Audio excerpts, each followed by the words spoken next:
Prima di tutto dei ringraziamenti per il lavoro complicato, lungo della Commissione alla Presidente Francesca Zottis e all'Ufficio di Presidenza e a tutte le colleghe e i colleghi che in questi mesi hanno tentato di utilizzare le informazioni raccolte per farsi un'idea. Ora, gli atti conclusivi del lavoro della Commissione d'inchiesta, insieme auspico anche ai verbali della seduta di oggi, saranno trasferiti alla Procura. Sarà compito ovviamente dei magistrati verificare eventualmente se ci sono delle responsabilità personali, penali e di verificare se alcune scelte sono state commesse con dolo o colpa grave.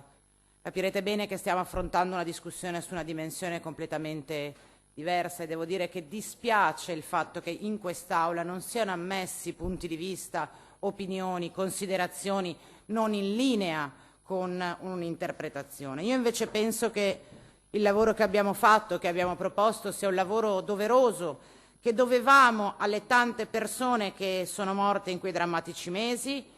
non tanto e non solo per individuare eventuali responsabilità, quanto soprattutto per vedere se saremo capaci di imparare qualcosa da questa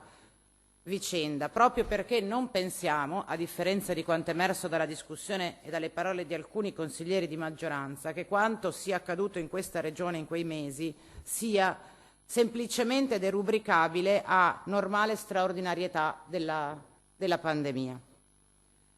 È indiscutibilmente difficile assumere decisioni complesse in scenari inediti, su questo non c'è dubbio, vale per i presidenti di tutte le regioni italiane, per il Presidente del Consiglio, per il Ministro della Salute. Io penso che abbiamo tutti dovuto fare i conti con delle difficoltà rispetto alle quali non mai avremmo pensato di doverci confrontare. La pandemia ha oggettivamente stravolto non soltanto la vita delle persone, ma anche l'agenda politica e ha obbligato tutte le istituzioni a rimettere al centro della propria attività l'interesse e la tutela della salute pubblica.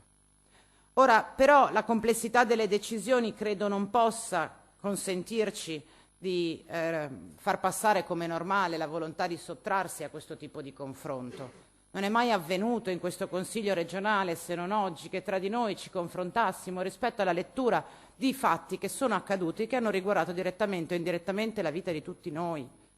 E non è semplicemente una discussione pro o contro il Presidente Zaia. È la discussione rispetto ad un fatto epocale che ha coinvolto tutti, incluse le istituzioni. Per questo io credo non sia corretto liquidare le posizioni della minoranza come polemiche. È il nostro dovere porci delle domande, porvi delle domande, è nostro dovere pretendere delle risposte. Le avremmo pretese dal Presidente Zaia se si fosse degnato di essere presenti almeno una volta in tutte le volte che ci siamo riuniti. Quindi io penso che noi abbiamo fatto il nostro dovere, penso anche sia sbagliato non porsi mai dubbi,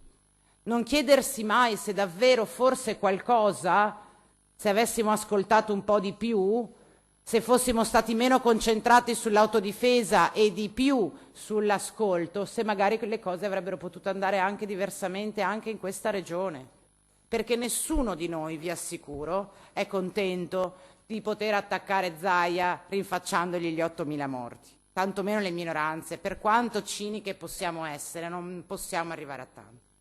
Quindi io credo che sia stato un lavoro doveroso,